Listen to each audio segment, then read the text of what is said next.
Welcome to H2K Infosys. H2K Infosys is a e-verify business based in Atlanta, Georgia, United States. We provide 100% job-oriented, instructor-led, face-to-face, true live online software training programs. It also includes access to cloud test lab with software tools. We provide live project for you to work on. We also provide assistance with mock interviews, resume preparation and review, and job placement assistance. H2K Infosys is trusted by so many students across the world.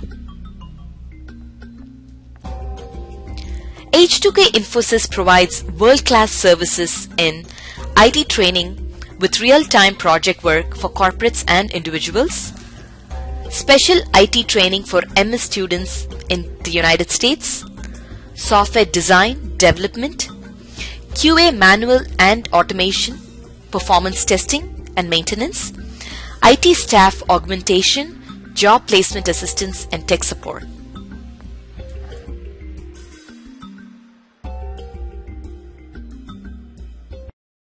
Okay. So web services can convert. So let's concentrate back on web services. Okay, where we can use this.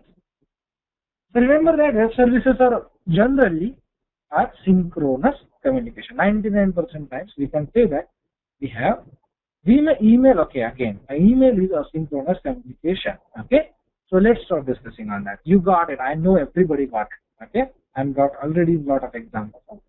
Okay, so what is web service? Web service can convert your application into web application. Remember that.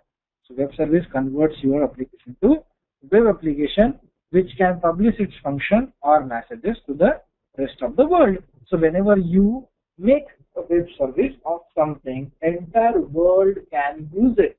Okay. So there is a very nice example actually explained here. So see here, there is Amazon site, and Amazon site is accessed from laptop, from iPhone, from iPad, and from Android tablet, let's say something like this. Okay. So all of them accessing Amazon app or an Amazon site. Okay. Now consider you are getting a new laptop, HP laptop, 1 terabyte hard disk, 8 GB RAM, i7 processor, all those things. You check the price with laptop, you check the price with iPhone, you check the price with iPad, you check the price with Android. Do you have any chance that you will get a different price in two applications? Laptop has $679 and iPhone have $470. No, absolutely not. Absolutely right. Everybody says no. Yes, thank you people. So why and how this is possible? Now what happens here? Consider this. If Amazon wants to develop an application from end to end, laptop, it will create an entire application. Then iPhone, it will create entire application. Then iPad, it creates entire application from UI to backend. And from Android, so how much time Amazon.com is wasting creating exact same information for 4 different systems? And what exactly is changing? Just user interface, right? Only, yes, the endpoint is changing, the media is changing, but everything else is same. So what does Amazon.com do? They publish a web service called Get Price. So this is just a Get Price web service. And think about what happens now. Whenever laptop clicks Get Price, it gets price. Okay, again call a web service called Get Price and get it the price from Amazon.com. When iPhone check the price, it again calls the same web service, get the price. iPad again call the same web service. Android again call the same web service. Ultimately, Amazon.com do not create applications end to end. It just creates web services and only user interface changes. Only user interface changes. Only user interface changes. Now, as a tester, think about this. Okay, as a QA person, if I test Get Price service working properly, Do I have to really test functional test cases over these 4? Absolutely not. So how much effort Amazon.com saved? It saved 4 application testing, 4 functional testing efforts. So that's why publishing it to web services, how awesome it is. Think about it. So as a tester, you need to understand how to test this get price web service. Okay, if you are able to check this get price, if you validated it, functionally tested it properly, then you do not have to test it again here, here, and probably at the end of 2020, you might have 4 different more endpoints here, right? So this is why software industries wants you to be proficient, efficient in web services testing. Okay, because everybody is moving to multiple platforms, right? Awesome. And think about this day by day. This is not about different systems. This is about different browsers as well. Safari works differently. Your Mozilla Firefox works differently. So if there are applications which you are working on, you tested this get price, you do not have to worry about which browser that laptop uses. Okay, we are good with that. Okay, so let me go back to the question. Okay, sure. Don't worry. So what I'm saying is, if Amazon.com publishes a web service called Get Price, then we do not have to create test cases for laptop, test cases for iPhone, test cases for iPad, test cases for Android. Nothing has to be done 4 times. Only we test Get Price and we are good. Okay. Of course, there will be test cases for UI, but there will not be functional test cases for all these 4, right? Because functionally, we tested what exactly is getting called. Okay? UI test cases are very simple. UI is user interface. Okay? So what you can see on a screen, on your iPad app, on your iPhone app, on Android app, or whatever you type in your browser and you get a screen, that is user interface. Okay. What is the endpoint? Endpoint is a last point where data is shown or data is communicated. So this is the endpoint. After this, data is not going to be. Yes.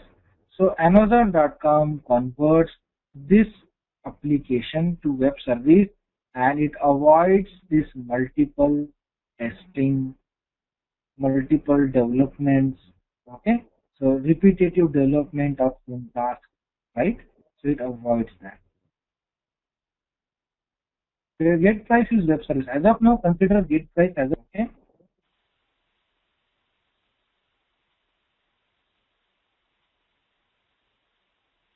What is actually published? Yeah, we gonna learn about that. What will be actually published? Okay. So let's move ahead. Today's class we will be ending in 15 minutes. Not even 15 minutes. 10 minutes.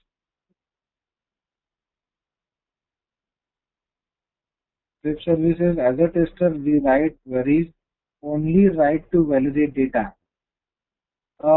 Yes and no. Both the things.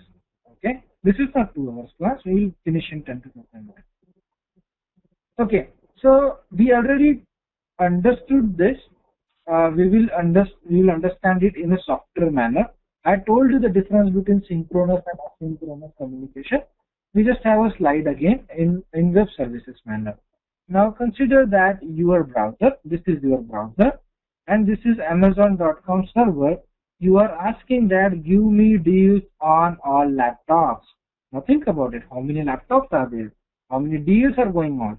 And you ask that, consider you have a button to get all the deals of laptops. Okay. So what will Amazon.com say? Oh man, this will take me forever, because it's gonna do search all laptops, get all the deals, okay, and then send it back. Okay. Now, as this communication is synchronous, this guy will be waiting for the response. Give me the deals on our laptops. Now he will be processing that. Everything processes and send it back. And he says, here you go. Sorry to keep you on hold because he is not doing anything but waiting for the response. He is just waiting for the response. He is not doing anything. So this way of communication is synchronous communication. Okay, we saw this already. And asynchronous web services application does not wait. You see, it does not wait. The whatever marks in red, remember that interview question is gonna come there. Does not wait. Remember that. Now consider this communication. Now again, I am asking the same information. Give me deals on all laptops. Send me when you are ready. I am doing my work here. Getting my point? He is not waiting for him. He just says that I will be doing my work. Send me whenever you are done with your deals. Here he is fine now. Oh man, this will take me forever. Work is same. Thank God he is not waiting. Remember that now your server is not waiting. He is not abide to send the response immediately. Nobody is waiting on the response. He can also work on this response and send it back. Okay? I know you understood this very well now. Yes.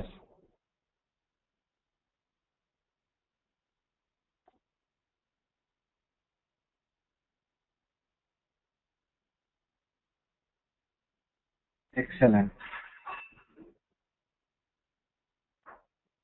How does it actually know whether it's synchronous and asynchronous? Actually, it's design time decision. When software applications are built, they built on a particular design, and at design time itself, they decide whether should go for synchronous or asynchronous.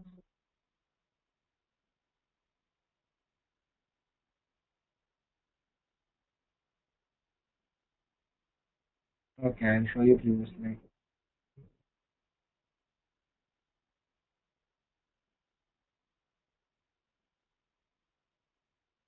Yes, they are middleware. Yes, absolutely. How do we prepare test case for web services? That's the part we're gonna learn. This is just a ground rules. These are just okay. So this is not only web services. You are also understanding few terms and terminologies related to web services testing, which are very important on your interview process. Okay. In web services testing, nobody will ask you how to test web service. Before that, they definitely gonna ask you what is web service. Okay, what is wisdom? They will ask you what is synchronous or asynchronous communication. Why asynchronous is important? They will ask you. Okay, so these are all related topics. If you understand this concept thoroughly, you will clear your interview, which is more important, right?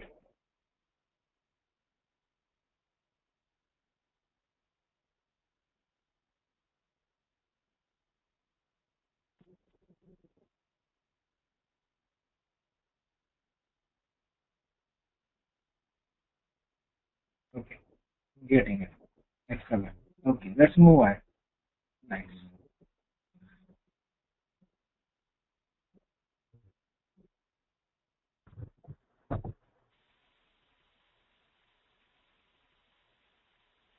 Example of asynchronous. We discussed this. Emails are example of asynchronous. Okay. So let's check a small topic. This is wisdom, and then we will stop, and we will continue tomorrow. Okay. And be ready for materials also. You will be getting materials, and then go through it. Come up with the questions. Okay.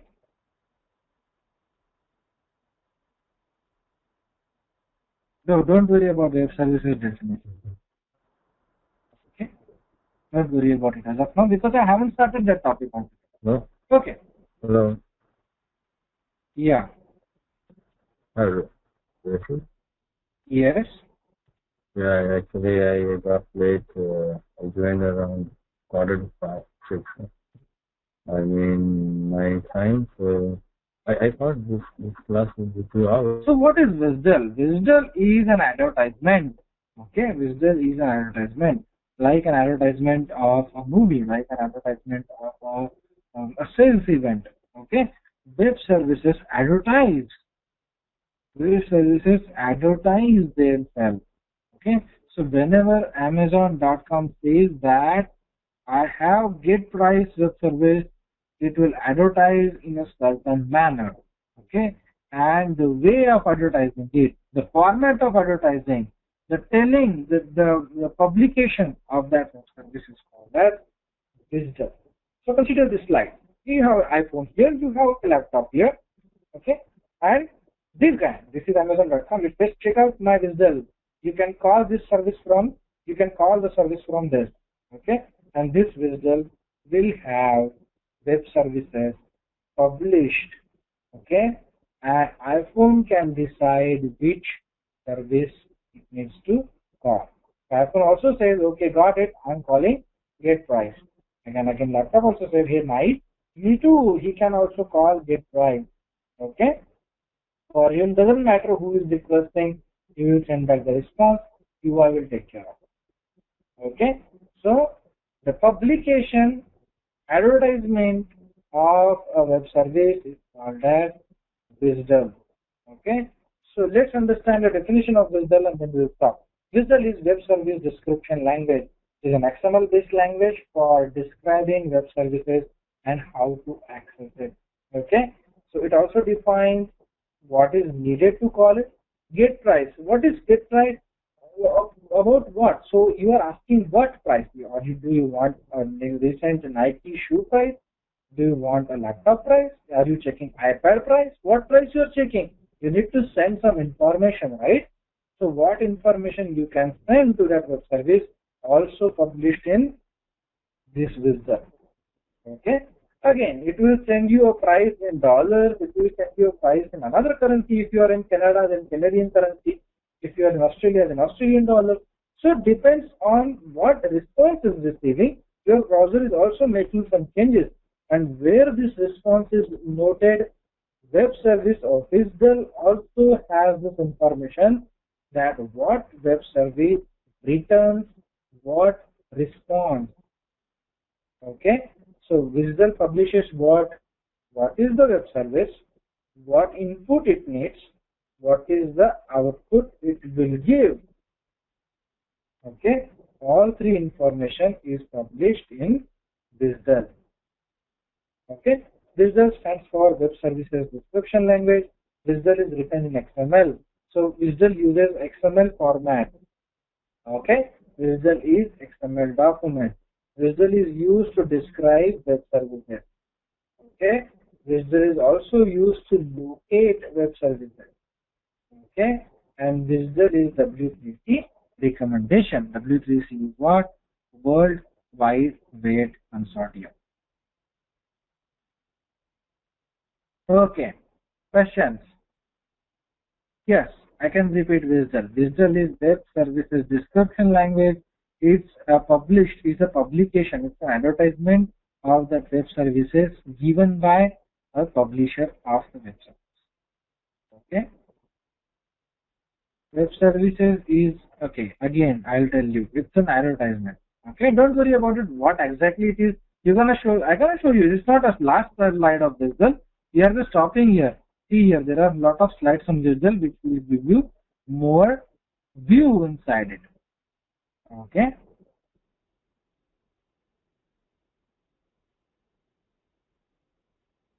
Simple language. Now I need to find an example more simple than let me check on that. Okay. Let me check other questions first. Can you show us an example of it? Absolutely, I can show you an example of that. Three things about WSDL contains. Absolutely. Three things WSDL contains. Let me write in my bad handwriting here. Oops, I went back.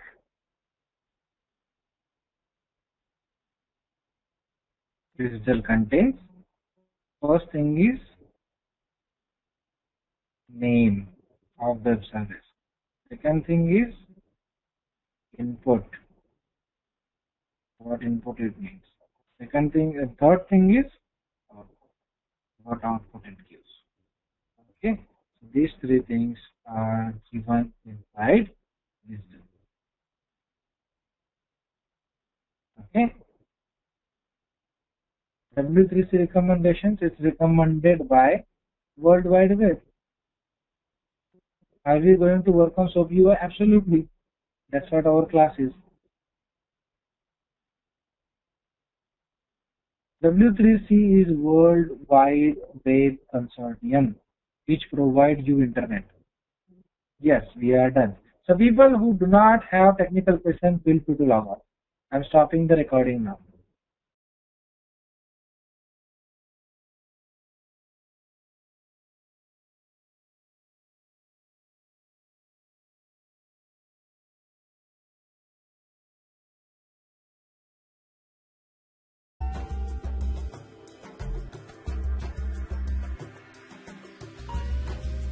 So many of our students have given testimonials on how our training programs are. You will find them on kudzu.com and on our website h2kinfosys.com. On our website h2kinfosys.com, you will also find more detailed information on who we are, the courses that we offer, what each course covers. Also, if you're interested in a demo program, please register on our homepage on the left-hand side. Just give us more information about yourself and we will send you a link for a demo class. The demo class is absolutely free. Experience our commitment by just attending an orientation workshop at no cost. Our team of faculty and advisors are here to guide you with the right information.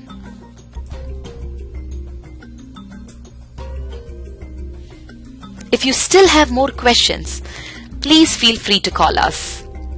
Call us at 770-777-1269. This is a United States number. If you're calling from the UK, call us at 020-337-17615. You can also email us at training@h2kinfosys.com or h2kinfosys@gmail.com.